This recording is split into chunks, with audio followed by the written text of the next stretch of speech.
ሰላም ውድ ቤተሰቦች እንዴት ናችሁ? ሊና ናችሁልኝ ወይ? የጌታችን የመድኃኒታችን ኢየሱስ ክርስቶስ ስሙ ከአጽናፈ ዓለም እስከ አጽናፈ ዓለም በፍጥረት አንደበት ሁሉ የተመሰገነ ይሁን። እንዴት ናችሁልኝ? እግዚአብሔር አምላክ ሰላም ሁላችን ጋር ይሁን። ትንሽ ተጠፋፍተናል። እንግዲህ ዛሬ በአንዲት ቪዲዮ እንግዲህ ተመልሻለሁ። ያው ከኋላ እንደምትመለከቱ የቅዱስ ሚካኤል ቤተክርስቲያን አለ። እንግዲህ ጸበል ተጠምቄ ወጥቼ እስኪ አንዳንድ ነገር ልበላችሁ ብዬ ነው። በማርታ ቅጠላ ቅጠል ወይም ደግሞ በማርታ ደብተራ ጠንቋይ ልበላት ማለት ነውና እንደ ድንገት ቲክቶክ ላይ አለፍ ስል ላይቭ ላይ አግኝቻት ስክሪን ሪከርድ አድርጌያት ያስቀመጥኩት ቪዲዮ ነውና እንደዚህ ቪዲዮ ተመልክታችሁ እንግዲህ እንደ ወትሯችን ትምህርት የምንወስድበት ወይም ደግሞ ጥንቃቄ የምናስተላልፍበት ቪዲዮ ይሆናል ማለት ነው። ይህንን ቪዲዮ ሼር ማድረጋችሁ እንዳትረሱ፣ ላይክ አድርጋችሁ ማየት ጀምሩ። ዩቲዩብንም ሰብስክራይብ ማድረጋችሁ እንዳትረሱ። እስኪ እሷ ወደ ተናገረችው ቪዲዮ እንሄዳለን ማለት ነው። አብራችሁን ቆዩ። ብዙ ሰዎች እኮ ከመነሻቸውም ከመድረሻቸውም ሲያስቡት ጭንቀት ብቻ ሆነባቸዋል። መቼ ነው ተደስቼ የማቀው ይላሉ። ለመደሰት ከፈለጋችሁ መጸለይ ነው። በርከክ ማለትን ስትለምዱት ከዚህ በኋላ ከጸሎታችሁ በኋላ ያለው እረፍት እምነትና ሰላም ጸጥታና ሞገስ ነው። በቃ የሚታየው ይሄ ነው። እንጀራና ሀብት ያላስደሰተው ጸሎት ያስደስተዋል። ውስጥ ገብቶ የተሰባበራለ። እኔ በጣም ጓደኛዬ ቤተሰቤ እዚህ ውስጥ ያለች ቤተሰቤ ናት። እንደውም ቀሚስ ላከችልኝ። ትቦ ውስጥ ነው የገባችው። ቀብር ሮጣለሁ ብላ ትቦ ውስጥ ገብታ ነው ሙሉን የተሰባበረችውና ተጠንቀቁ ያልኳችሁ ለዛ ነው። አይዞሽ እንኳን እግዚአብሔር መድኃኔዓለም አተረፈሽ። የሚገርምሽ እንደው ከእግረኛው መንገድ ወርጄ እየተሻገርኩ እያለ ነው እንጂ መሀል ላይ መኪና ውስጥ ነበረ ሊከተኝ ነበረው እና እግዚአብሔር ምን አደረገልኝ። አሁን አንቺ ስትናገሪ ከአስፋልት ላይ ነው ሰዎች ያነሱ። አሁን ጥርሴ እያመመኝ ነው። ከንፈሬ ሁሉ ዛሬ ነው ደክሾ አሁን ሳውራ አሁን በቃ በራይድ ገባው። አሁን እንትን ብዬ ማለት ነው። አሁን ገብቼ እኮ ያንቺን ከፍቼ እያዳመጥኩ እያለ እኮ ነው ከዘፈዘፋችሁ በኋላ እንደዚህ ደነገጥኩኝ። አይገርምሽም? አሁን ገብቼ ለመሰከርልሽ የፈለግኩትኝ የተናገርሽው ነገር አሁን ስለሆነ በእኔ ላይ ስላየሁት ለአንቺም እማኝ እንዲሆንሽ ለሌሎቹም ምስክርነት እንዲሆናቸው ነው ገብቼ ነገርኩሽ እና እውነት ነው። እንግዲህ እኔ ገብቼ አላቅም። ዝም ብዬ ነው ታብታብ አረጋለሁ፣ ሼር አረጋለሁ። ገብቼ እንኳን ተናገረ አላቅም። ግን ማርትዬ እኔም እኮ ይኸውልሽ አሁን ወድቄ ገና መግባቴ ነው አልኩኝ። አሁን ራሱ ፊቴ ራሱ ብልክልሽ በእንትን ብልክልሽ ፊቴን ማመን ነው የሚያቅትሽ። በቃ የኔ እናት እንኳን አተረፈሽ መድኃኔዓለም። አልሰማሽም ማለት ነው ተጠንቀቁ ስል አልሰማሁም። አሁን የሆነች ልጅን እንደሱ ስትነግሪያት ወይኔ ማርትዬ እኔም እኮ ስል አዚቲ ነች አስገባችኝ ሳበችኝና ለምን አልናገርም ብዬ ነው ለሌሎቹም ትምህርት እንዲሆናቸው ብዬ ነው። እና ብዙ ነገር ለብዙ ሰው ነው የምንናገረው። አትውጡ፣ ከዘፈዘፋችሁ ራሳችሁን ብትወጡ እንኳን ራሳችሁን ጠብቁ። ምክንያቱም ዝም ብሎ ጥሏችሁ አይሄድም። እንዴት ሲያሰቃያችሁ የኖረ እኮ ነው። ይሄ እኮ ብዙ ሲፈተናችሁ የኖረ ነው። ዛሬ ሲለያችሁ የሆነ ነገር ሊቀድማችሁ ይፈልጋል እና ቀደሙት፣ ተጠንቅቃችሁ ምለው ለዚህ ነው። እንኳን እግዚአብሔር የረዳሽ ለዛ ነው ረጫጩ ምንለው። እሺ ስለምታሸንፉት አሁን እኮ ስምንተኛው ቀን ላይ ነው አዚት ማነሽ ማርትዬ ነገ አሁን ዛሬ 7ኛ ቀን አይደለ? 8ኛ ቀን ላይ ለረጫጫ 8ኛ ቀን ነው የሰባት ቀኑ ነው። አይሆንም እሱ በቃ ተበላሸኮ ሸተተ። አላየሽውም? እስካሁን አላየሁትም። አሁን በጣም እኮ ነው የሚሸተው። በቃ እሱ እኮ ተበላሸ። አይሆንም እሱ አይሆንም። ነገ ለነገ ይኸውልሽ ብዙ ስትገዙ እንኳን እናንተ ትፈጩና በፌስታል አርጋችሁ ፍሪጅ አስቀምጡ። ባትረጫጩም የተወቀጠውን በማሽኑ ቀጡና አለበለዚያ ደግሞ አንዳንድ ፍሬ ምድር እንቧይ ትንሽ ግራዋ ትንሽ የሚረጫጨውን ከቀበርቾ ምናምን ጨማምሩና አንድ ፍሬ ለአንድ ቀን እንጂ አይዘፈዘፍም። ከተዘፈዘፈማ ተበላሸ፣ ይሸታል። እንደሱ አርጎ መወቀጥ ያለበት እንትኖቹ መወቀጥ አለበት እንትኑ እንዴ። አሁን በቅዳሜ ለታ ነው የ100 ብር ዲኒ ብቻ ነች 50 ብር ሸጥልኝ። የሚገርምሽ እንጂ እንዳለ 100 ብር ወደ 550 ብር ነው ጨርሼ የመጣሁት። እና ትንሽ ናቸው የገዛኋቸው ነገር ከዩቲዩብ ላይ ጽፌ ማለት ነው። ይገርማል በጣም። አይ እሱ ምንም ችግር የለውም፣ ዋናው መዳንሽ ነው። ግን ለማንኛውም አንቺ አሁን ትንሽ ትገዥና እንትን በይ ራስሽን ተጠቀሚ። እሺ አሁንም ቢሆን ግዴታ እሱን መጠቀም አለብሽ። የሚረጫጫው ከቤት ሳትወጪ ረጫጭ። ከዛ በኋላ ምንም የለም ትረጫጭ። ቢሮ እሄዳለሁ ስራ ስለምገባ ስራ አለኝ። ስራ ጋር መሄድ አለብኝ ግድ። ዝም ብለሽ ቤትሽ ውስጥ የቀረ ፌጦ ምናምን የለም? ጸበል ነገር የለም? አለ እሱ ረጫጭተሽ ውጪ አስቶጪ። እሺ ማርቲ። አይዞሽ የኔ እናት፣ እንኳን መድኃኒዓለም አተረፈሽ። አሜን። ሰላም ደሩ። አሜን። የኔ እናት ደህና ደሪልኝ። እንግዲህ ውድ ቤተሰቦቼ ቪዲዮ እንደተመለከታችሁት ነው። በጣም ያስገርማል። እንግዲህ ከሷ የሚገዛውን ቅጠላ ቅጠል፣ ግራዋ፣ ዲኒ፣ ቀበርቾ ምናምን ነገር ዘብዘፋችሁ ለ30 ቀን ከቤት መውጣት የለባችሁም ማለት ነው። ከቤት መውጣት የለባችሁም። ይሄ ዛሩ እንዲለያችሁ፣ አጋንንቱ እንዲለያችሁ ግራዋውን ወይም ደግሞ ዲኒውን ቀጥቅጣችሁ 30 ቀን ከቤት መውጣት የለባችሁም ማለት ነውና እኔ ግን እንዴት ነው በቃ በዚህ ልክ እንዴት ነው ሞኝ ልንሆን የቻልነው? ማለት በዚህ ልክ ለምንድን ነው ባቋራጭ መዳን የፈለግነው? ለምንድን ነው ማለት ምንድን ነው የሚጠቅመን ለኛስ? እንዴ ክርስቶስ መጽሐፍ ቅዱስ ነገረን። ይህ ወገን ይህ ሰይጣን እንደው ወገን ብሎ ነው እኮ ክርስቶስ የጠራው። ያለ ጾም ጸሎት ሊወጣ አይችልም አላቸው። ሐዋርያት እንኳን ማስወጣት ከብዷቸው ማለት ነውና ክርስቶስ ያለ ጾም ጸሎት አይወጣም ያለውን ሰይጣን እንዴት ነው ግራዋ፣ ዲኒ፣ ቀበርቾ በጥብጣችሁ ዘብዘፋችሁ እየረጫጫችሁ 30 ቀን ቤት ተዘግቶባችሁ ያለ ጾም ያለ ጸሎት ያለ ስግደት ቁጭ ብሎ በግራዋ ብቻ ይሄ ሰይጣን ሊሸሽ የሚችለው? እንዴት ሰይጣንስ እንዴት ቢያስቡት ነው? እሷ ራሷ እንዴት ብታስቡ ነው? እሷ በነገራችን ላይ እሷን ምንም ማለት አልችልም። ምክንያቱም እሷ ስራዋን ያዘችው ቢዝነሷን ያለችው በቃ እንደው መድኃኒት እንደው በኔ ጋር ውድ ነው ምናምን ስትል ነበር መድኃኒት ምናምን ማለት ነውና እሷ ጋር የሚሄዱ ሰዎች ግን ምን ያክል ሞኝ እንደሆኑና መዳንን በአቋራጭ እንደሚፈልጉ በጣም ትልቅ ማሳያ ናቸው ማለት ነው። በጣም ከባድ ነው እንደዚህ አይነት ማንነት ካለን የምር ነው ነፃ ፈቃዳችን ወረዲ ለእንደዚህ ለስንፍና አሳልፈን ከሰጠን መጨረሻችን አያምርም ማለት ነው። እንዴ ሰው የምር ነው የምላችሁ። አሁን እዚህ ጸበል ስጠመቅ ማንም የለም፣ ብቻዬን ጸበል ከፍቼ ተጠመቅኩት። በቃ ጽጥታው ራሱ ደስ ሲል በቃ የውስጣችሁ እምነት ራሱ ይጨምራል። እና ሰው ለምንድን ነው እግዚአብሔር ወዳዘጋጀለት መንገድ ሄዶ ጾሞ ጸልዮ ሰግዶ ንስሐ ገብቶ ጸበል ተጠምቆ አልፎም ተርፎ ቅዱስ ቁርባን ተቀብሎ ውስጡ ሰላም ማረፍ መሆን እየቻለ ይሄን እርኩስ መንፈስ የሚያሰቃየውን መንፈስ ከሱ ላይ መነጠል እየቻለ ለምንድን ሌላ አጋንንት በራሱ ላይ የሚሰበስበው ለምንድን ነው? በጣም ነው እኮ የሚያስገርመው። እንዴ እንግዲህ ተመካከታችሁታል። እኔ ነገራችኋለሁ፣ ባትወጡ ይመከራል። ደግሞ እኔ መድኃኒዓለም ይፍረድባት እቺ ሴትዮ። ምክንያቱም የእግዚአብሔርን ስም እንደ መድኃኒዓለም ይፈውስሽ እንኳን መድኃኒዓለም ተረፈሽ እያለች ሰውን ምን ያክል ገደል ውስጥ እንደምትገባ ተመልከቱ። ሴትዮዋ ኦልሞስት ወደ 400,000 ምናምን ፎሎወር ደርሳለች ማለት ነው። ከኔ ኢማጂን አስባችሁታል? 400,000 ምናምን ማለት በጣም ብዙ ነው ማለት ነው። እንግዲህ 400,000 በስተት መንገድ ለመግባት ወይም ደግሞ የስተት መንገድ ለመከተል ዝግጁ የሆነ ማለት ነው። አስቡት 400,000 ቤቴም ጤነኛ ሰው አይከተላትም እና በጣም ብዙ ነው። ዝም ማለትም ስለማይቻልም ነው ባገኘነው አጋጣሚ እንደዚህ ቪዲዮ የምንሰራው ማለት ነው።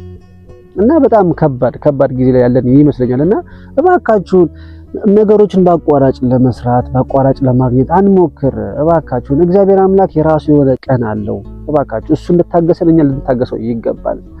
ልባችን ንጹህ ሆኖ ብቻ ወደ እግዚአብሔር ቀርበን መጸለይ፣ መጾም፣ መስገድ እንዲሁም መቀጥቀጥ፣ ማሰር፣ መማር በእግዚአብሔር ኃይል በመንፈስ ቅዱስ ኃይል ይሄን ነገር ማድረግ ለምንድን ነው ተሳነ? ለምንድን ነው ስንፈት ውስጥ የገባነው? ለምንድን ነው በዚህ ልክ ማለት ነው? በዚህ ልክ እንዴት ሰነፍ ልንሆን ቻልን? በጣም ነው እውነት ሲታሰብ ራሱ በጣም እኔ ቅር ያስብላል። የምሬን ነው የምላችሁ። እና ከስር ደግሞ ገብተን እንዳሁን ከራይድ ስወርድ ተደፋው እንዴ ከቤት ስትወጡ እንዴ አውጥቶ የሚጥላችሁ የሚሰብራችሁ እንዴ አደጋ የሚያደርስባችሁ ከሆነ ይሄ ነገር እንዴት ነው ትክክለኛ ነው ብላችሁ ልትቀበሉ ተቻላችሁት? እንዴት ነው እንዴ ሰው በሰላም ጸልዮ ሰግዶ ቀጥቅጦ ከኔ ተነስተ ሰው ያርፈን እንዳታጣላኝ ሰውነት አስነሳብኝ መንገዴን እንዳታበላሽ በመንገዴ ላይ ገብተክ እንቅፋት እንዳታስገባብኝ ብላችሁ ጸልያችሁ ሰግዳችሁ ቅጥቅጥ አድርጋችሁ አስራችሁ ጸበላችሁ ተጠምቃችሁ ሰዓት ካላችሁ ቀጥላችሁ ወደ ስራችሁ በሰላም ሄዳችሁ በሰላም ደግሞ ተመልሳችሁ ድጋሚ ጸልያችሁ ሰግዳችሁ መቀጥቀጥ እየቻላችሁ ግራዋና ዲኒ ምናምን በጥብጣችሁ ቤታችሁ ውስጥ 30 ቀን መታፈማችሁ ማለት ነው። ምን አለ ሱባኤ ብትይዙበት እቺ 30 ቀን በ30 ቀኑ ግራዋ ዘብዘፋችሁ እየረጫጫችሁ ይሄ ዛሬ ዳርባችሁ ከምትጠብቁ ምን አለ 30 ቀን ሱባኤ ብትይዙ ቤታችሁ እየጸለያችሁ እየሰገዳችሁ እመቤታችን እኮ በ3 ቀን እኮ ልትገለጽላችሁ ትችላላችሁ እኮ ልባችሁ ንጹህ ከሆነ ሱባኤ በቃ ቤቴ እመቤቴ ቅድስት ማርያም ከዚህ ነገር ባክሽ ለይ ወይ እንደመገለጭልኝ እሰርልኝ ብላችሁ 3 ቀን እኮ ሱባኤ ብትገቡ እኮ የጾማችሁ ጸለያችሁ እየሰገዳችሁ እዛው እመቤታችን እኮ በእውነት በ3ኛው ቀን እኮ ማለት በ3ኛው ቀን እኮ መልሳችሁን እኮ ልትነግራችሁ ትችላለች እኮ ልታሳውቃችሁ ትችላለች እኮ 30 ቀን ግራዋ ቅጠል ምናምን ደግሞ ምንድነው ቅጠላ ቅጠል የፈጠረው እግዚአብሔር አይደለም ምናምን ይላሉ ኮሜንት ላይ ማለት ነው። እግዚአብሔር ንጹህ ሁሉ ነገር የፈጠረው ሁሉ ንጹህ ነገር ነው የፈጠረው። ግን አጋንንትን ማስወጣት ብሎ የፈጠረው አንድ መጽዋት የለም። በቃ አጋንንት ሊወጣ የሚችለው በጾም በጸሎት በስግደት ነው።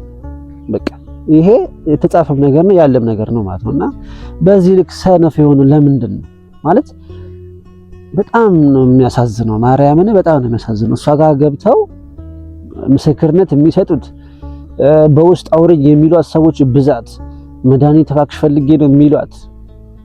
ኧረ እባካችሁን ለምናችሁ የምሬን ነው የምላችሁ እግዚአብሔርን እንዴ በዚህ ልክ ሰነፍ አንሁን ሰዎች።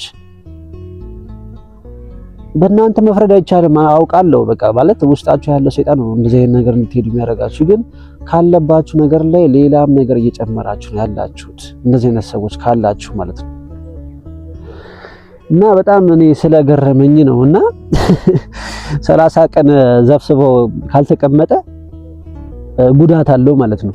አደጋ ያደርስባቸዋል። ያ እርኩስ መንፈስ አደጋ ያደርስባቸዋል ወይ የሆነ ነገር ይገጥማቸዋል ማለት ነው። እንዴ እንደዚህ ካደረገማ ምኑን ሰራልኝ ታዲያ? እንዴት ነው ሰው እኮ 30 ቀን እኮ መቀመጥ እኮ አይችልም እኮ 30 ቀን እንዴት መቀመጥ ይችላል እኮ ሰው ስራ አለው ስንት ነገር እኮ አለው እንዴ 30 ቀን እንዴት ይቀመጣል እኮ እንዴ እቺን ነገር ምን አለ ለሱባኤ ብትይዘት 16 አለፈች አይደለ 30 ቀን አንዷ ዘፍዘፋ ከምትቀመጥ 16 ሱባኤን ወይ እንጦጦ ኪዳነ ምሕረት ወይ ጫልቃኔ ማርያም እንደው ካልቻለች ራሱ በቤቷ እኮ ብትይዝ እኮ ይሄ ነገር ከሷ ይለያል እኮ ከሷ እኮ ይጠፋል እኮ። ግን የስንፈታችን ስንፍና ግራዋ ቅጠል ዲኒ በጣም ሰይጣን እሱን ፈርቶ ስትረጩት እሱን ፈርቶ ሊሸሽ ማለት ነው። ጸበል ስትጠመቁ ያልሸሸ ስትሰግዱ ያልሄደ ቅጠላ ቅጠል ግራዋ ስለረጨሽ ሊሄድ ማለት ሲገበርት የነበረ ከዘር ማንዘር ሲወር ሲመጣ ሲገበርት የነበረ እርኩስ መንፈስ እንዴ አጋንንት እኮ ዘመኑን እኮ ዋሽቷል እኮ ሰልጥኗል እኮ። ዝም ብላችሁ በግራዋና በእንትን ስለረጫችሁ የሚወጣ ይመስላችኋል እንዴ? እንዴት ነው ሰው ይሄን ነገር የሚያስበው? ሰይጣን ግራዋ ፈርቶ ሊወጣ ማለት ነው። ግራዋ ፈርቶ ዲኒ ቀበረቾ ምናምን ፈርቶ አንቺ በጠበጥሽውን ፈርቶ ካንቺ ተለይቶ ሊሄድ ማለት ነው። ትቀልጃለሽ? በጣም ነው የምትቀልዱት ማለት ነው እንዴ። ሰይጣን እኮ የ7000 ምናምን ዓመት ልምድ ያለው እርኩስ መንፈስ እኮ ነው። ማን እንዴት አሰባችሁት ነው እንዴ? ልምድ ያለው እኮ ነው ከአዳም ጀምሮ አይደለም ከአዳም ከሰማይ ከና ሲጣል ጀምሮ ልምድ ያለው እርኩስ መንፈስ እኮ ነው። አንቺ በረጨሽው ግራዋ አንቺ በረጨሽው ዲኒ ቀበረቾ ምናምን ያ ሰይጣን ካንቺ ተለይቶ ሊሄድ ማለት ሊወጣ ማለት ነው። አረ እግዚአብሔር ልቦና ይስጣችሁ። ማርያምን እግዚአብሔር አምላክ ልቦና ይስጣችሁ። እየጸለያችሁ የሰገዳችሁ ማለት ጸበል እየተጠመቃችሁ እየቀጠቀጣችሁ ራሱ የምሬን ነው የምላችሁ ልባችሁ ንጹህ ከሆነ በሙሉ እምነት የምትቀጠቅጡ ከሆነ ነው ሰይጣን ራሱ የሚገለጥላችሁ እንጂ ቁጭ ነው የሚለው ቁጭ ማለት ነው። እሱ እስኪለያችሁ እሱን ለማስወጣት ብላችሁ ስትጸልዩ ስትሰግዱ ራሱ ጊዜ ነው የሚፈጅባችሁ። ምክንያቱም ልባችሁ ዝግጁ አይደለም። ገና እግዚአብሔርን ሳይሆን ያገኛችሁት እሱን ለመቀጥቀጥና ከሱ ለመለየት እሱ ከተለየ በኋላ ወደ ነበራችሁበት ህይወት ለመመለስ ማለት ነው። እንደዛ ስለሆነ ሰይጣን በውስጣችሁ ይቆያል። ከዛ በኋላ ፈተናም ያበዛባችኋል። ግን ምንድነው በንጹህ ልብ ወደ እግዚአብሔር መቅረብ ዋናው ነገር ምንድነው? በእንደዚህ አይነት ሁኔታ ውስጥ የእግዚአብሔርን ማግኘታችን እግዚአብሔርን ዋናውና ልባችንን ለእግዚአብሔር ከሰጠነው ሰይጣኑን የመቀጥቀጥ እሱን የማሰር እሱን የመሸኘት ጉዳይ የእግዚአብሔር ይሆናል ማለት ነው። የእግዚአብሔር ይሆናል። በቃ ሁሉ ነገር ለእግዚአብሔር አምላክ አሳልፈን እንሰጠዋለን ማለት ነው። የተቀረው ነገር እሱ ራሱ ይሰራል ማለት ነው። ዋናው ነገርኛ ልባችን እግዚአብሔር ጋር መሆኑ ነው ማለት ነው። እና በጣም ያሳዝናል። ቪዲዮ በጣም ረጅም ነው። ነገራችን ላይ ወደ 14 ደቂቃ ነው ስክሪን ሪከርድ ያደረኩት፣ ግን እቺኛዋን ቆርጬ ያመጣችላችሁ በጣም ስለገረመኝ ማለት ነውና 30 ቀን ዘብዘፋችሁ ካልተቀመጣችሁ ይከሽፋሉላ ይከሽፋል ማለት ነው። በቃ 30 ቀን ዘብዘፋችሁ የሆነ ቀን እንኳን ብትወጡ ያ ነገር ይከሽፋል። በቃ ትወጣለህ ማለት እንደ አዲስ ነው የምትሉት ማለት ነው። እዚህ ውጥንቅጥ ውስጥ ምን አስገባችሁ? ምን ያስፈልጋል ይሄ ነገር እንዴ? በጠዋት ተነስተሽ ሰላም ለኪ ደግመሽ በመቁጠሪያ ቀጥቅጠሽ ቤት ጸበልም ካለ በጸበል ሽንጠጥተሽ ቤተክርስቲያን እንኳን ሄደሽ መጠመቅማችሁ ጠጥተሽ ሰላም ያወጣኝ ጌታ ሰላም አስገባኝ፣ ሰላም አውለኝ፣ እንዳይረብሸኝ አንተ እሰርልኝ፣ አንተ ገዝትልኝ፣ በአጋዕዝተ ሥላሴ ስም አሰር ገዝቻለሁ ብላችሁ በመቁጠሪያ ቀጥቅጥ አድርጋችሁ ትንሽም 9ም ቢሆን ሰግዳችሁ ማለት ነው ወደ ስራችሁ በሰላም ሄዳችሁ በሰላም መመለስ እየቻላችሁ ግራዋ ዘብዘፋችሁ 30 ቀን ሙሉ መቀመጥ ማለት እንግዲህ በጣም ይሄ ጤነኝነት አይመስለኝምና ይሄ ርኩስ መንፈስ በውስጣችሁ ያለው ርኩስ መንፈስ የምሬ ነው የምላችሁ ተጨማሪ ሰራዊት ለማግኘት ሲል በእነዚህ ነገር እየተጠቀምባችሁ ነው ያላችሁት ማለት ነው። እሷ አጋንንቷንም እየረጨች ቢዝነሷንም እየሰራች ስለሆነ እሷ ምንም ማለት አይቻልም፣ ከባድ ነው። ግን እሷ ስር የምትገቡ ሰዎች እባካችሁን ተማሩ፣ እባካችሁን ተመለሱ፣ ንስሐ ግቡና ተመለሱ። ደግሞ ንስሐ ግቡ ጸበል ረሽተሽ ምናምን ውጪ ትላለች ማለት ነው። በመሃል ሰይጣን ይኸውላችሁ፣ ሰይጣን የራሱን መልክ ይዞ የሚመጣበት ጊዜ አለ፣ የራሱን ጸባይ ይዞ የሚመጣበት ጊዜ አለ፣ በትንቢትም የተጻፈለት ማለት ነው። አሁን ላይ ግን እያስመሰለ እየዋሸ እየቀጠፈ ነው፣ ቅዱስ እየመሰለ ነው የሚመጣው ማለት ነው። እቺ ልጅም በመድኃኒዓለም ስም እያስገባች ጸበል ንስሐ ምናምን እያለች ሰው ሌላ ባዕድ አምልኮ ነው ባዕድ ነገር ነው ብሎ እንዳያስብ ማለት ነው አይምሮን ይዘዋለች ማለት ነው። ምን በማለት እንዲህ በመጥራት መድኃኒዓለም እንኳን መድኃኒዓለም ረዳሽ፣ እንኳን መድኃኒዓለም አተረፈሽ ወይም እመቤቴ ማርያም ምናምን እያለች ማለት ነው። ጸበልም ካለ ጸበል መረጫጫሽ ውጪ እያለች ማለት ነው። እንዴ ጸበል ከረጨች ምን ግራቦ ምን ያስፈልጋል? ድኒ ምን ያስፈልጋል? ጸበል እኮ ከቅዳሴ በኋላ እኮ አስቡት። ጸበል ማለት እኮ ስንት ጸሎት ተጸልዮበት መንፈስ ቅዱስ አድሮበት በቃ ያ ውሃ መንፈስ ቅዱስ ያድርበት ምን ሆነ? ቅዱስ ውሃ ሆነ ማለት ነው። መንፈስ ቅዱስ ያደረበት ቅዱስ ውሃ ሆነ። እንዴ ከመንፈስ ቅዱስ ተጨማሪ አጋዥ ምንድነው የምትጨምሩለት? ግራዋ ነው የምትጨምሩለት? ድኒ ነው የምትጨምሩለት? መንፈስ ቅዱስ ያን ውሃ ከባረከው በኋላ ያ ውሃ ቅዱስ ውሃ ነው። ያን ውሃ ብንጠጣው ብንጠመቀው ቤታችንን ብንረጨው ያ ቅዱስ መንፈስ ርኩስ መንፈስ ካለ ያባረረናል፣ ያስርልናል፣ ብዙ ነገር ያደርግልናል ማለት ነው። ስለዚህ ከመንፈስ ቅዱስ ተጨማሪ ምንድነው የምትጨምሩበት? ከመንፈስ ቅዱስ በላይ ምን አለ? ከመንፈስ ቅዱስ በላይ ምን አለ? መንፈስ ቅዱስ የማይሰራው ስራ አለ? ማንሳት የማይችለው ነገር አለ? እባካችሁ እናስተውል። የምሬን ነው የምላችሁ፣ እናስተውል። እግዚአብሔር አምላክ ልቦና ይስጣችሁ። እሷንም እግዚአብሔር አምላክ የእጇን ይሰጣታል። በስሙ እንደዘበተችበት መቼም እንደዚህ አትቀርም። አስተውሉ። የእግዚአብሔር ስም አይዘበትበትም፣ እግዚአብሔር አይዘበትበትም የሚልም ቃል አለ መጽሐፍ ቅዱሳችን ላይና በእውነት እግዚአብሔር አምላክ ልቦና ይስጣቸው። እሷ ጋር ለሚሄዱት ለሷም እግዚአብሔር አምላክ የእጇን ይስጣት። በእውነት ትጠየቅበታለች። ለእያንዳንዱ ላሳተቻቸው አጋንንት ለሰበሰበችባቸው ላስገባችባቸው ዋጋዋን እግዚአብሔር አምላክ ራሱ ስለሚሰጣት እንግዲህ መድኃኒዓለም ኢየሱስ ክርስቶስ እንግዲህ እሱ ፍርዱን ይሰጣታል ማለት ነው። ግን እነዚህ ልጅ ጋር የምትገቡ ሰዎች እባካችሁ ከሆነ ተጠንቀቁ፣ ጥንቃቄ አድርጉ። ምንም ነገር አይሰራላችሁ። ወደ እግዚአብሔር ተመለሱ፣ ንስሐ ግቡ፣ ጹሙ፣ ጸልዩ፣ ስገዱ፣ ቀጥቅጡ። ንስሐ ገብታችሁ ቅዱስ ቁርባን ተቀበሉ። ከምንም በላይ የዘላለም ሕይወት የምናገኝበት የምንወርስበት ቅዱስ ቁርባን እሱን ተቀበሉ። ማንም አይነካችሁም፣ ማንም አያሸንፋችሁም። የለም ፈተና ቢመጣ ራሱ ያልፋል፣ እግዚአብሔር አምላክ ያሳልፈዋል ማለት ነው። ስለዚህ እንደዚህ አይነት ነገር በእንደዚህ ተልካሻ ነገር እኛ ማንነታችንን መሸጥ የለብንም። ለእግዚአብሔር ልባችንን ከመስጠት ይልቅ ለእንደዚህ አይነት ነገር መስጠት የለብንም ማለት ነው። ስለዚህ እግዚአብሔር አምላክ ሙሉ ልባችንን ያገኝላለው። እንግዲህ የዛሬ ቪዲዮ ይህን ይመስል ነበረ። እንግዲህ በቅርቡ ወይ በላይቭም ወይም ደግሞ በቪዲዮ እንገናኛለን ማለት ነው። ሼር እያደረጋችሁ ለሁሉም አድርሱ። ዩቲዩብም 5000 ሊገባ ትንሽ ነው የቀረው። ሰብስክራይብ እያደረጋችሁ አብራችሁን ቆዩ ማለት ነው። በቀጣይ ቪዲዮ እስከምንገናኝ ድረስ የእግዚአብሔር አምላክ ሰላም ከሁላችን ጋር ይሁን። የተረጋጋ እረፍት ብቅ የሚለው እግዚአብሔር ተከፈት ማ ተከፈት እግዚአብሔር ተከፈት